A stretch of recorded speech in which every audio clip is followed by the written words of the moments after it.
Hi, Mike. Glad to have you on this special episode of Content Evolution New World. How about that Justice Department ruling uh, relative to Google? What do you think? Well, I think, as somebody who kind of was watching search as part of my digital media research and the media business research I did years ago, and some of the marketing research I did in the last few years, I think a lot of this was suspected by SEO folks, people in the search engine optimization Hmm. world. Hmm. They'd seen, that's the sector that this is really kind of focused on right now, as it relates to search. So I think it was to me, the pervasiveness and the very clear language the judge used. Uh, Company's a monopolist and it are, violated section, Article 2 of the Sherman Antitrust Act, etc.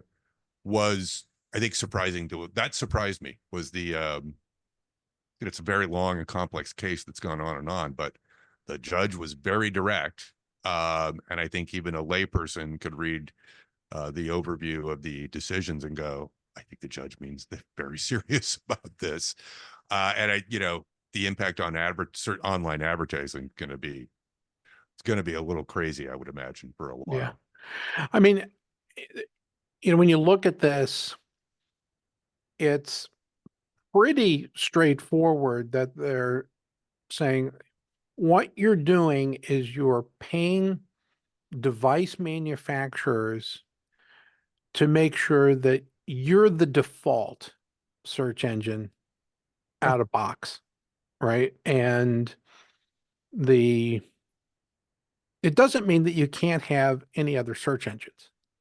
It's that you have paid to have the initial position, you know, and that maybe most people have no interest in changing that setting, and all of a sudden, you become the dominant player as a result of the uh, you know, paying Samsung, paying Apple, paying other device manufacturers, for that privilege. I mean that there's I suppose I can understand that. So there isn't room. Remember, I used to make notebook computers. You remember that? Yep. Is that Intel did the same thing? It was we're going to tell you that Intel's inside and we're going to help you with your advertising budget. We'll spiff you to make sure that you can advertise with us, blah, blah, blah. We want stickers on the machine. Now remember Microsoft was in that and Microsoft got their hand slapped, a couple of years. But there's only room for one chip on the inside of the machine. At least that's what the way it used to be. Maybe there'll be more chips going forward, but um, so is is that a bad thing? I guess, given their stock or we're not an analyst company, but given the fact that there are lots of competition for Intel these days, that's not an issue, right, for them, right? Well, Market is proven. back in the day at that time, it wasn't right because AMD did exist, right? Hmm. You could design a board Hmm. for any of those notebooks and run an AMD chip in it. Absolutely. And that just became too expensive, right? To some degree. I think, because that was always available, and that was, as you say, there's just one socket, and there is another alternative chip manufacturer over there. Uh, uh, but here, I think what's slightly different, right, is I think even consumers could understand when they saw an Intel sticker on a notebook, no matter who was making them. I think implicitly they would understand, and there was some payment going on for that ability to put a sticker on it and understood. Whereas here, I think one of the important things I read out of the ruling and the coverage about the ruling Hmm. was the judge's statement that one of the things that's kind of an obvious example or symptom of a monopoly control is that Google could continually change the rules, of how rankings work, which is the ranking system is what, is a black box, but advertisers were given some information, and on that they would base how they would optimize for search engine, better search engine results. But the point the judge made is Google, an example of that monopoly powers, Google could change any of those rules at any time, and nobody would either couldn't see the changes being made, or even if they did understand the changes, there was nothing that they could do about it. They couldn't go anywhere else, right? And that was, I think, one of the challenges. Whereas it might have been expensive back in the day, but you could go to AMD and get that chip, and they'd be Yeah, happy to have you put it on your notebook, right? And I think this is that example is like they could change the rules continually, and it wasn't, it wasn't a symmetrical information environment, right? Google always had a big black box around things, and I think the judges that's one of the things he was calling out in his ruling. Yeah, 100%. You know, they when you think about, in the early days of search engines, I remember people telling me, um, hey, have you tried this Google? All right. I mean, I'm getting really good results, okay, with Mm-hmm. this. I mean, it was actually, it started off life as being a better search engine. All right. That people were, reporting to each other, hey, look at this. Very similar to the way that people are reporting if they're playing in the generative AI marketplace, uh, the difference between, Google Gemini or an OpenAI GPT, 4, or, an Anthropic, Claude, Mm-hmm. that they're making, comparisons about, oh, look at what this one does, right? And we're still in kind of the Wild West, it hasn't sorted itself out. There's no, single sheriff in town. Um, that leads me to say, did Google get, in addition to, its business practices, does Google get, slapped for actually being really good at what it does? Right. And sometimes that happens, that you end up with uh, you know, the top position because you're actually good. Right. And so I just, ask that question, right? You've been looking at this a Oh, lot longer than I I have. don't think there's any question, right? Is, the scale that Google has built, and its relationship with publishers of many kinds, um, is not something that just, was developed over time. They got really good at it. Mhm. They dedicated a huge amount of resources to it over the years, and continue to, right? It's the largest search ed, still, I think, the largest source of revenue.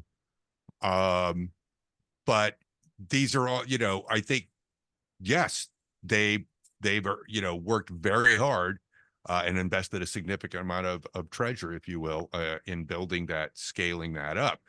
And Bing, many of the other alternative, well, not many, the other conventional search engines out there just couldn't get the scale of users. To your point, you could always go, if you were on an iOS device, you could always use Safari. It's a fine browser. Does use Google search. Mhm. Apple search wasn't on the market for very long.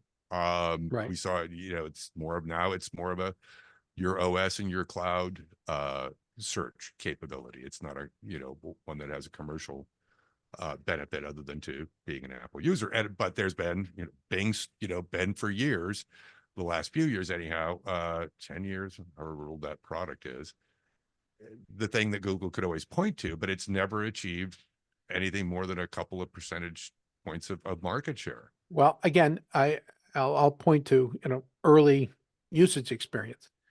The In the early times that I had, access or was directed to search on something for Bing, I actually didn't like the results. It looked to me like the game had been rigged right off the beginning, these results look like advertising, Mm-hmm. right?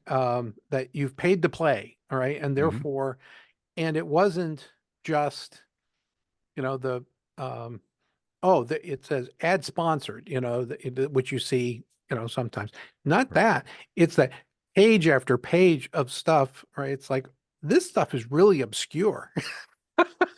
And Well, it yeah. looks like somebody just paid to make sure that they showed up in the results. And one could argue that was they may have had that ability to pay for it, or they were essentially, engaging in a practice that Google tries to control or tried to control for years, right? About keyword stuffing, right? If they just saw you using a keyword over and over again on a page they would punish you, right, for Yeah, I mean doing that. that was SEO optimization, search engine optimization to, a fault. Okay, where they would Right. say, okay, now, we know we're trying to You've gotten game too good us, at right? this. And therefore, you're uh what is it that the old, gag is, I see what you're doing. Yes. Right. The algorithmic, I see what you're doing, right? Hmm. Um, And so I think, here's the go ahead.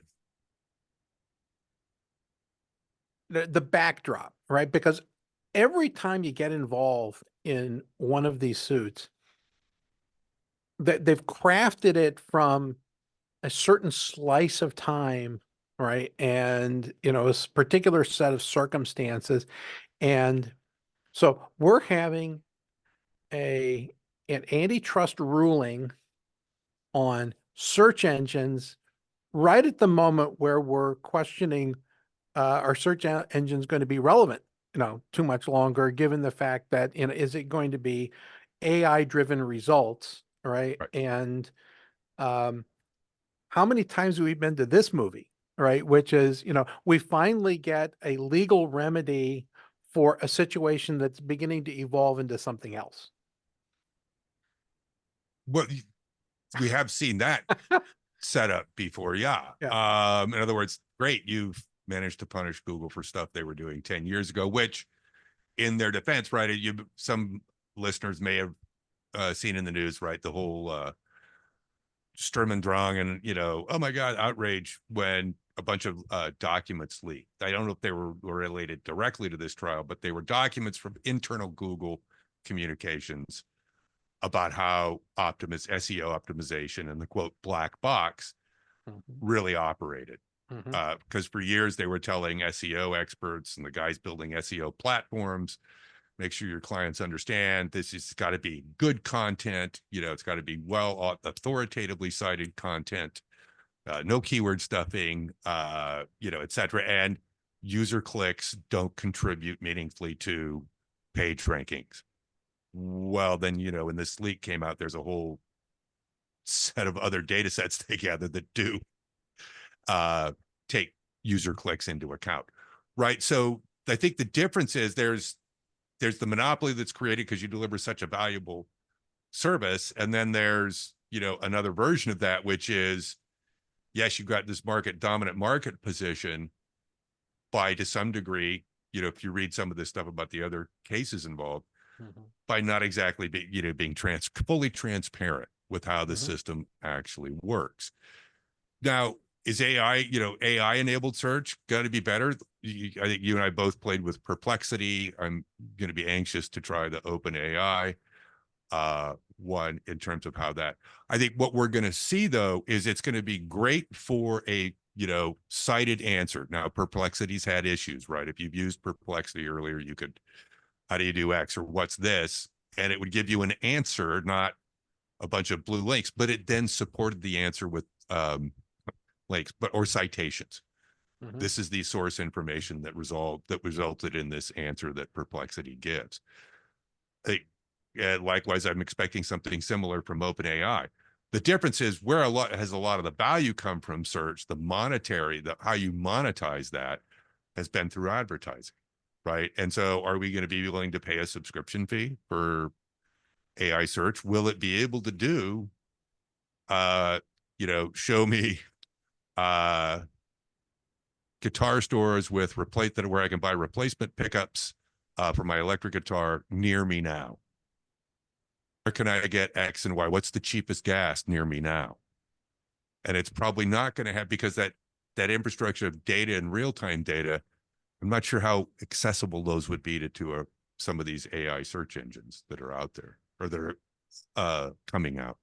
Well, I mean, they would have to be tied over to a retrieval augmented generation table of things that are, dynamically of interest, right, to Mhm. the listeners, or to that the advertisers want to make sure that where, the McDonald's or the Chipotle or the gas station or whatever it is, is today. Well, it's certainly interesting. It's also not a surprise that, on the day we get the ruling, we're appealing. Okay. Well, yeah. It's like, no kidding. All right. And there's it's evidently going to be an entirely separate trial, or we'll just call it judicial process, to say, so now that we have this ruling, what do we do? Right? Because Yeah. What's the the remedy? remedies are, we don't know what the remedies are going to be. All right. I mean, it's kind of, you know, we But I just think, lost Bob Newhart, right? And Bob yeah, Newhart, used to do that thing where he would say, you know, when I do this, it hurts. Well, we'll stop doing that. stop doing it. Well, and I think, we're looking at it kind of in this almost academic vacuum, right? I think Yeah. one of the things that, it's not, here's the issue, right? With That's been around when I've been around following these discussions around antitrust and things like, well, or monopolies, or quasi monopolies. What's the consumer harm, Hmm. right? Hmm. Now, in this case, it may not be direct to you and I as consumers that we were impacted by this, other than the experience probably got a little worse. So as you mentioned earlier, right? You used to just be able to get like some results and be able to say, oh, this looks like a good lead to follow. Let me follow this blue link to maybe that answers my question. To now, the pages of irrelevant material that get in the way of getting the answer, to that point now. But that's us, right? As individual users, as I said earlier, the whole online advertising space. What am I going to do now? What's as I'm waiting to find out what the resolution is, right? What's the remedy going to be? And if I'm one of the big digital ad agencies or the big, advertising infrastructure players, it's like, well, what am I going to have to, when will I know if I have to change anything? Hmm. And how do I, if I've been, as a publisher and my ad sales team's been really, refining and spending, and let's not forget, not to say that this is all a big, sympathy party for advertisers and the ad and brands, but they have invested significant amounts of money over the years in their online ad infrastructure. And it's, probably stable for a while, but you and I both know there's going to be a lot of back and forth and positioning to try to say we have the best guess as to what the remedy is going to be. Um, but I think now you're just adding a whole bunch of uncertainty that a lot of the folks in the digital ad space are going to have to, wrestle with for a while, especially till and I think to your point earlier, in relation to, well, how fast will these AI enabled search engines get to the point where they might be, reliable drivers of traffic to my site? Yep. I mean, Uh, if there's uncertainty there, um, I think what it does is it simply pushes advertising dollars from search over to other social media forms, right? It pushes it into TikTok or to, Facebook, yep. or, Threads, or, whatever it is you're, hanging out in. And Well, uh, that I'm, was I would assume that at some point there will be there'll be a crossover event, okay, where, um, oh, do you want the paid open AI, you right. know, um, generative AI, or would you like one that's free, but it's sponsored? Every time you ask it a question, you're also going to get an advertising to buy a BMW, or whatever, Well, right? it'll be a 5 second pre-roll or pre-audio, Well, I mean, nice prompt, okay?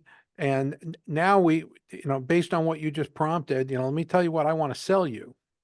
I mean, I assume that can't be far behind in terms of modeling how to make revenue from this, because well, right now, it's just consuming cash to continue to build larger models.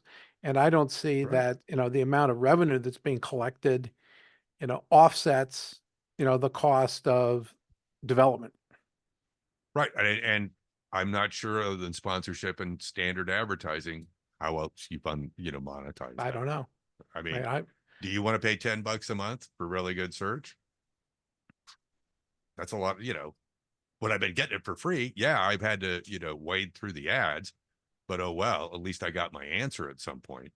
And it was useful. Um, but so I think don't it, overlook somebody bundling something up like oh Amazon Prime, right? yeah, Where it's a whole bunch of value that's been aggregated in some way that says, oh, you're getting great search and great generative AI, and we'll send you some food every month. yeah. I don't know. I mean, but you know, I something will happen, right? That will start to I monetize wanted in I space. wanted to ask you, there's for the last several years, there's been this kind of back and real serious tension between app publishers, Mm, WhatsApp, mm, Instagram, mm, all those properties and the news and Google and X, mhm. uh, in terms of their relationship with news organizations and publishers, right? I think because of some of the data laws that Canada passed, I think I don't know if it's WhatsApp or Facebook itself that's like uh forward news links if you're in Canada at a Canadian cust in Canada. And I think some regions similar thing. Does that strike you as with this ruling? Is there a I don't one know. of these players who might decide, you know what? I think we maybe do need to agree on something with the I publishers. honestly, I don't know. The sometimes these rulings spark regulatory action, Hmm. um, in terms of external control of, the organization, to quote the title of the Pfeffer and Solancic book. The I think it's a little too early to know exactly, what the give and take is going to be. I don't see that this is creating much of an opening for other search engines to be able to do better, right? In terms of providing, superior, service.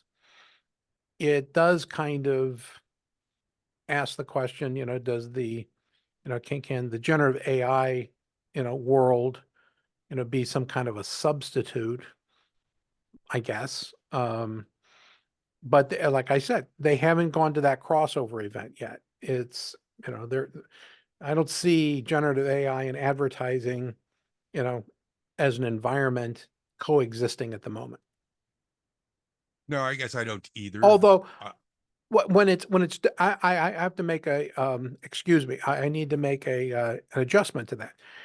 When those engines are deployed on search engines like Bing, then it's hybridized, right? I mean, because you have, some of those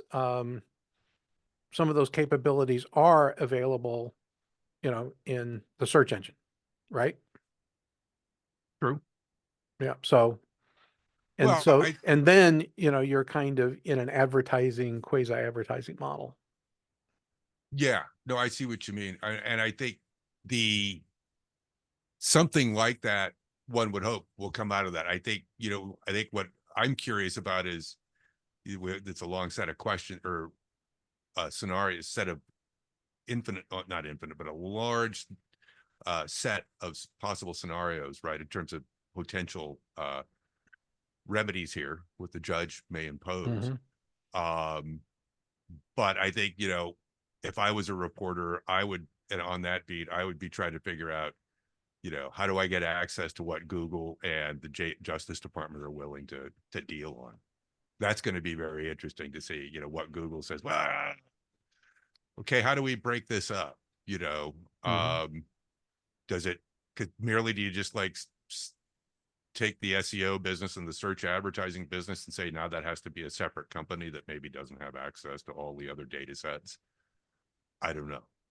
Because it's, as you said, there are going to be a lot of interesting connections. There are already a bunch of connections that are interesting in terms of those data sets Google can acquire through mail. And if they can create those unified profiles of us across our devices and properties as they have, that's pretty hard. Um, that's pretty radical change in your business model if all of a sudden those aren't, you're not able to merge all those data assets that you have. Well, we'll watch the space and, continue to tune in. We'll do special editions of a Content Evolution New World every once in a while to keep you informed of things that are breaking out in the world and how we see it. We'll see you on the next edition of Content Evolution New World, the regular. It's always on Thursdays, 11 o'clock Eastern, uh, 8 o'clock Pacific. And let me just do the calculation. 5 o'clock Central European time. So, you can join us almost from anywhere on the planet, middle of the night in Asia, right? So, Exactly. if you're, listen to the recording, right? If you are so inclined. Or live if you just got in from the airport We're in actually, Tokyo. we have a guest joining us from Singapore coming up later in the month, Oh, and that's right. we have a different time, right? Because we need to accommodate, all right, our I special think I'm the one guest. that, I think I got the best deal out of that, being in the Bay Area. Yes, I you think I'm did. the one with the optimum time for You that kind of did. You call. ended up with a great time. All right, we'll talk to you soon. Cheers. Take care.